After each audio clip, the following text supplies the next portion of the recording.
Hello everyone, my name is Aditya Doshi and welcome to the YouTube channel of ATS। आज के video में हम जानेंगे technical analysis के बारे में और क्यों ये स्टॉक मार्केट में इतना यूज होता है।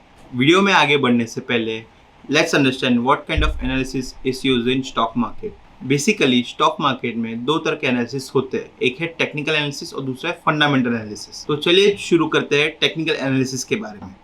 बेसिकली टेक्निकल एनालिसिस ये होता है कि हमें तो कोई स्टॉक प्राइस का जो बुल रन होता है या बेरिश ट्रेंड होता है वो जानने में हमें हेल्प करता है। और टेक्निकल एनालिसिस से आप एक स्टॉक का फ्यूचर प्रिडिक्शन भी कर सकते हो ट्रेडिंग के लिए। फंडामेंटल एनालिसिस ये होता है कि बेसिकली जब आपको एक कोई लॉन्ग टर्म इन्वेस्टमेंट करना हो उसमें आपको बहुत कुछ एनालिसिस करना पड़ता है। एक तरह से अगर आप देखा जाए तो फंडामेंटल एनालिसिस से आप इंट्रिंसिक वैल्यू निकाल सकते हो। जैसे आपको एक इंट्रिंसिक वैल्यू मिलता है उस बेसिस पे आपको पता चलेगा अगर वो स्टॉक प्राइस से इनकेस वो ऊपर है तो डेफिनेटली उसमें एक बाई कॉल है और वो उसमें आपको एक फंडामेंटली आप उसमें आप इन्वेस्टमेंट कर सकते हो लॉन्ग टर्म पर्सपेक्टिव से। अगर करंट मार्केट प्राइस से उसका जो इंट्रिंसिक वैल्यू नीचे आता है लाइक उससे कम आता है तो उसमें डेफिनेटली आपको एक सेल कॉल होता है, मतलब आप अगर आप होल्ड कर रहे हो तो उसको सेल करना चाहिए या फिर उसमें उस स्टॉक को फिलहाल नहीं देखना चाहिए इन्वेस्टमेंट के नज़रिए से। फंडामेंटल एनालिसिस एक डिटेल एनालिसिस होता है जिसमें आपके कंपनी के financial statement, management decision, economic analysis, sector analysis, competitor analysis जो पीयर टू पीयर कंपैरिजन होता है उसकी पूरी एनालिसिस करनी पड़ती है। एक तरह से अगर आप फंडामेंटल एनालिसिस को टेक्निकल एनालिसिस आप कंपेयर करोगे तो फंडामेंटल एक पूरा ब्रॉड एनालिसिस होता है जिसमें आपको बहुत कुछ चीज़ें कवर करनी पड़ती है एनालिसिस के लिए। एंड टेक्निकल एनालिसिस से आप एक स्टॉक प्राइस के जो चार्ट्स होते हैं उसमें से आप एक प्रिडिक्शन करते हैं। अगर टेक्निकल एनालिसिस एक सिंपल एग्जांपल से मैं आपको समझाऊँ तो मान लीजिए आप कहीं पे फॉरेन घूमने जा रहे हो, ठीक है। तो डेफिनेटली आप जब फॉरेन जाते हो तो वहाँ पे आप कहीं पे शॉपिंग के लिए देखोगे। अब आप जब मार्केट में जाते हो वहाँ पे बहुत सारे शॉप्स आपको मिलेंगे और जब आप फॉरेन कंट्री में जाते हो तो वहाँ पे कुछ आपको आइडिया नहीं होता, बट आपको डेफिनेटली कुछ अच्छी और बेस्ट चीज़ें खरीदनी होती है। चलो मान के चलो आपको क्लोथ्स की शॉपिंग करनी है तो टेक्निकल एनालिसिस से आप एक सिंपल चीज़ कर सकते हो। आप वो मार्केट में आप नोटिस करिए कौन से शॉप में ज़्यादा कस्टमर की फ्रीक्वेंसी है, मतलब कौन से स्टोर्स में कस्टमर्स का ढेर सारा आना जाना लगा रहता है। अगर आपने देखा कि वहाँ पे तकरीबन 25 स्टोर्स है और उसमें से सिर्फ या एक या दो स्टोर्स में ही कस्टमर्स है जो वहाँ पे ज़्यादातर जा रहे हैं तो डेफिनेटली वही शॉप को आप सिलेक्ट कर सकते हो अपनी शॉपिंग के लिए। बिकॉज क्या होता है ना कि मोस्ट ऑफ द कस्टमर्स अगर एक ही स्टोर में बार बार विजिट कर रहे हैं तो मतलब कि पॉसिबिलिटी कि वही स्टोर से आपको अच्छे क्वालिटी और ब्रांडेड क्लोथ्स मिल सकते हैं। इससे टेक्निकल एनालिसिस से ये पता चलता है कि आपने एक स्टोर को एनालाइज किया from the frequency of the customer, तो जिसके वजह से आपको पता चल गया कि भाई ये स्टोर से मुझे अच्छे कपड़े मिल जाएंगे and after that you selected that store for shopping purpose. Technical analysis को डिटेल में समझने के लिए तीन बातों का ध्यान रखना पड़ता है। Market knows everything, trend in price action and history tend to repeat itself. तो चलिए जानते हैं तीन बातों को one by one. Market knows everything का मतलब ये होता है कि कोई भी एक स्टॉक प्राइस में नोन या अननोन इन्फॉर्मेशन है वो रिफ्लेक्ट करती है। जैसे मान के चलिए कि कोई एक इनसाइडर होता है, उसको पता है कि वो स्टॉक का जो क्वार्टरली परफॉर्मेंस है काफ़ी अच्छा रहने वाला है, तो वो क्या करता है, वो इन्फॉर्मेशन उसके पास होती है तो क्वार्टर रिजल्ट बाहर आने से पहले ही ट्रेड लेने के बाद डेफिनेटली वो स्टॉक प्राइस में एक मूवमेंट नज़र आता है और जैसे ही जब वो क्वार्टर रिजल्ट बाहर आता है तो स्टॉक प्राइस ऊपर चला जाता है। बट अगर आप देखोगे तो एक जब स्टॉक प्राइस थोड़ा सा ऊपर गया था तो डेफिनेटली वो इनसाइडर एक्शन था जिसकी वजह से एक टेक्निकल एनालिसिस से इसमें एक बाय कॉल भी मिल जाता है हमें। दूसरी बात यह है ट्रेंड इन प्राइस एक्शन। इसका मतलब क्या होता है कि कोई भी स्टॉक प्राइस या स्टॉक मार्केट आप देखोगे जैसे सेंसेक्स है, निफ्टी है, वो एक ट्रेंड फॉलो करता है। आइदर वो बुल ट्रेंड होता है या बेरिश ट्रेंड होता है। ये जो भी ट्रेंड एक फॉलो होता है ना वो ओवरनाइट नहीं होता, ये काफ़ी टाइम तक चलता है। जैसे मान लीजिए हम करंट मार्केट की बात करते हैं, अप्रैल में मार्केट तकरीबन 18,000 के आसपास था and if you see today the market is around 17,000। तो आप देखोगे तो एक महीने में निफ्टी 1000 पॉइंट्स तक गिर गया है।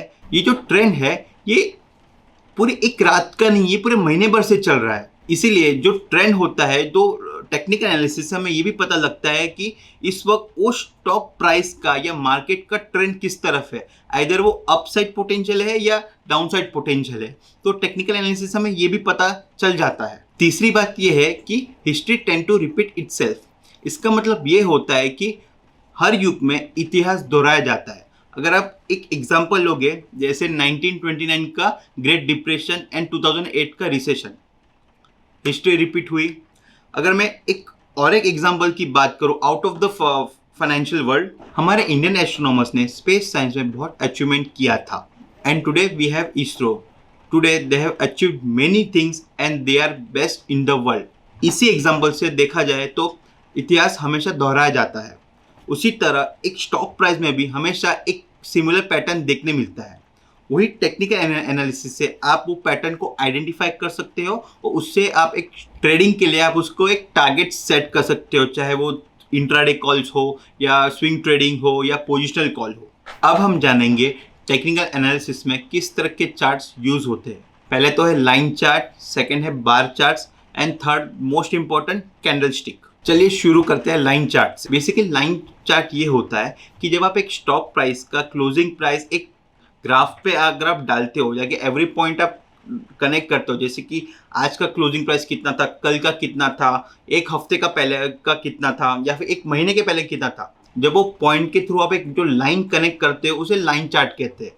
लाइन चार्ट से आपको सपोर्ट या रेजिस्टेंस लेवल मिल जाता है, बट लाइन चार्ट में सबसे बड़ा डिसएडवांटेज ये होता है कि उसमें आपको डे हाई डे लो, कितने पे ओपन हुआ था, कितने पे क्लोज होता है, इसका पता नहीं चलता। तो बेसिकली अगर आपको वो चार्ट के थ्रू आपको सिर्फ एक ट्रेंड जानना हो कि वो, तो बेसिकली लाइन चार्ट के थ्रू आपको एक ट्रेंड का पता चल सकता है कि आइदर वो स्टॉक एक अपसाइड मूवमेंट दे रहा है या डाउनसाइड मूवमेंट दे रहा है। जैसे कि मैंने कहा, लाइन चार्ट में सिर्फ क्लोजिंग प्राइस शो होता है, पर बार चार्ट इससे पूरा ऑपोजिट है।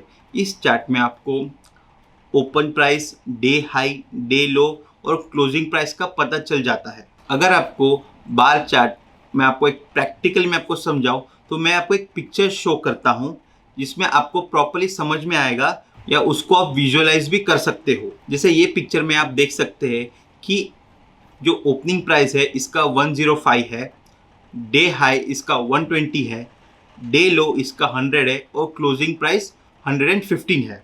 तो इस तरह का जो चार्ट होता है इसे हम बार चार्ट कहते हैं। एक एग्जांपल के तौर पर मैं आपको एक TCS का बार चार्ट का पिक्चर दिखाता हूं, तो आपको पता चलेगा कि बार चार्ट एक लाइन चार्ट से कितना डिफरेंट होता है। डिफरेंस के बाद अगर मैं आपको उसकी सबसे बड़ी डिसएडवांटेज की बात करूं कि क्यों ये ट्रेडर ज़्यादा यूज़ नहीं करते, जो बार चार्ट का जो पैटर्न होता है ना, उसमें एक ट्रेंड एनालाइज करना काफ़ी डिफिकल्ट हो जाता है।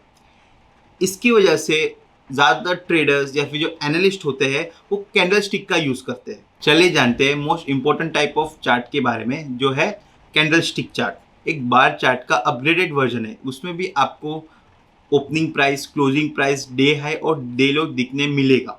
इसका जो डायग्राम है वो बार चार्ट से काफ़ी डिफरेंट है। एग्जाम्पल के तौर पर मैं आपको एक पिक्चर शो करता हूँ जो कि एक बुलिश कैंडल चार्ट है। इस बुलिश कैंडल स्टिक डायग्राम में आप देखोगे तो आपको एक वीक देखने मिलेगा जो आपको बताएगा हाई प्राइस, एक नीचे का वीक है वो आपको बताएगा लो प्राइस, फिर आप उसमें ओपनिंग प्राइस भी देख सकते हो और डायग्राम में ओपनिंग प्राइस के ऊपर आपको क्लोजिंग प्राइस देखने मिलेगा। तो ओवरऑल अगर मैं आपको डायग्राम को अच्छे से एक शॉर्ट में एक्सप्लेन करूं, ये पिक्चर में अगर आप देखोगे तो एक रेक्टेंगल शेप है और उसके नीचे एक लाइन है और उसके ऊपर एक लाइन है। वो दो लाइन को बेसिकली वीक कहा जाता है या फिर आप उसको शेडो भी कह सकते हैं। अगर जो आप रेक्टेंगल डायग्राम है उसमें आप देख सकते हो जो नीचे का जो एंड है उसे हम ओपनिंग प्राइस कहते हैं। सेम वही रेक्टेंगल का जो ऊपरी भाग है उसमें हम उसको क्लोजिंग प्राइस कहते हैं। और ऊपर का जो वीक है वो डे हाई है और नीचे का जो वीक है जो कि शैडो होता है वो डे लो है। Bearish candle chart bullish candle chart से ऑलमोस्ट सिमिलर है, पर उसमें थोड़ा सा एक डिफरेंस है, वो मैं आपको एक पिक्चर के जरिए मैं आपको बताता हूँ। अगर आप इस पिक्चर में देखोगे तो जो शैडो है जो वीक है वो सेम है, डे हाई एंड डे लो। पर जहाँ पे बुलिश कैंडल चार्ट में वहाँ पे जहाँ पे आपने ओपनिंग प्राइस देखा था और उसके ऊपर के रेक्टेंगल के एंड में आपने क्लोजिंग प्राइस देखा था, बेरिश कैंडल चार्ट में वो टोटली ऑपोजिट है, जहाँ पे क्लोजिंग प्राइस नीचे आता है और ओपनिंग प्राइस ऊपर आता है। अगर मैं आपको दोनों इमेजेस मतलब जो बेरिश चार्ट है और बुलिश चार्ट है दोनों को साथ में शो करूं तो आपको डिफरेंस पता चलेगा कि डायग्राम ऑलमोस्ट सेम है दोनों चार्ट्स का, बट डिफरेंस कहाँ पे है, opening price and closing price में।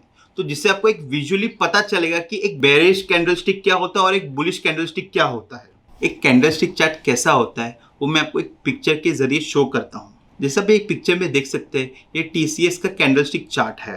अगर आप इस चार्ट को गौर से देखेंगे तो इसमें आपको बहुत सारे कैंडलस्टिक देखने मिलेंगे।